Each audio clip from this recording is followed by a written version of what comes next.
When I came to USC, I was a music jazz guitar major, and I had a lot of fun. Being a music major is tough.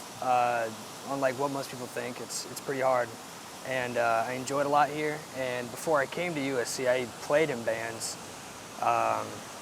since I was like 15 in high school. But the only thing was I was a guitar player, not a singer-songwriter. Well, my freshman year in college, before I came here, I was in a band, Red House.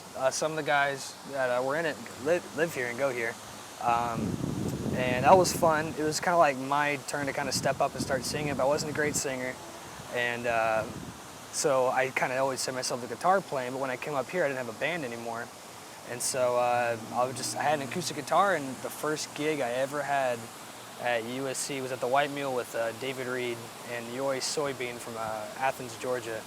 And it just kind of took off from there with Columbia, because I live in Charleston, but I love the music scene up here. It's totally different than Charleston. I would love to do music for a living, but it's a hard lifestyle, even just to play music now, going to college, and then soon going to graduate soon. And it's more like, that I want to be a lawyer, or I want to be a doctor, or I want to join the military. It's kind of like I want to play music. I want to.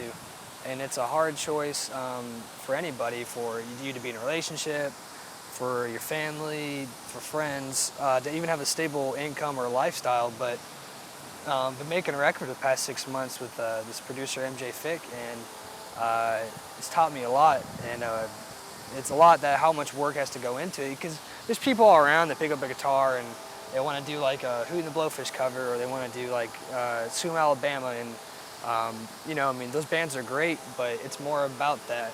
You gotta dominate your hometown, and you gotta dominate your state and your region, and it takes a lot more work than just making a MySpace or a Facebook.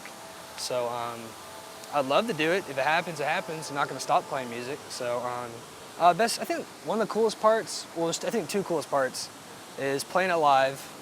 That's in the kind of band I'm in. We're kind of jammy, bluesy, rock.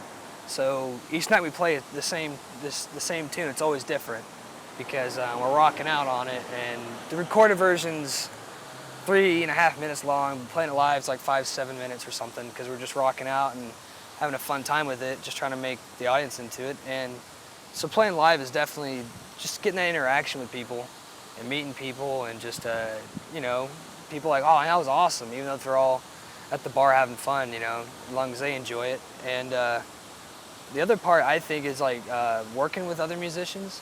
I was on a record with Josh Robert and the Hinges. He's from Columbia. He's huge. They toured Band of Horses. I was on his record doing stuff like that. Haley Drias she played violin on our track Austin, our new record. We had like 11, 12 people on that record. It's not done yet, but that was awesome, because we bring people in and just collaborate with people. That's in co-writing. That's awesome, because I can write a song and I can think it's awesome, and then I can bring it to a group of musicians and songwriters, and they can be like, man, let's cut up the A part and the B and the C part, and what's the song really about? Is it just lyrics you wrote down, or let's make it about something, so it's deeper and it kind of glues better. And I think co-writing is one of the coolest things ever to do with other musicians, because the song ends up being something totally different at the end of it. And musicians that are too set in their ways to not do that, I think they need to break away from that, because it's a lot of fun, and it's really amazing when you come together as a group and work on something like that. So I like a lot of guitar players. I do like singer-songwriters and bands, like everybody does, but I like guitar players a lot, as in I like Stevie Ray Vaughan a lot, Jimi Hendrix. I like John Mayer's guitar style. Doyle Bramhall. If you pop in a Crossroads DVD, Eric Clapton, you pop in a Crossroads Eric Clapton festival, probably half those guys, and half those guys I'll end up loving too. The other half I don't know. I think kind of where I draw my songs from is kind of what's going on in my life at that time exactly. Like when my grandma was passing away, that was a big part of my life. When I moved away and came to USC, I started writing a whole bunch of songs about how it was different from being from home. And, everyone writes about girls and boys and all that crap. I don't write about boys, but it's just what's going on in my life, really. and what's kind of important. I'm not one of those singer-songwriters that I sit, I mean, maybe every now and then, like I'll get like a cool line in my head, but I guess since I was a guitar player first, I always write the music first, and then the words and the melody.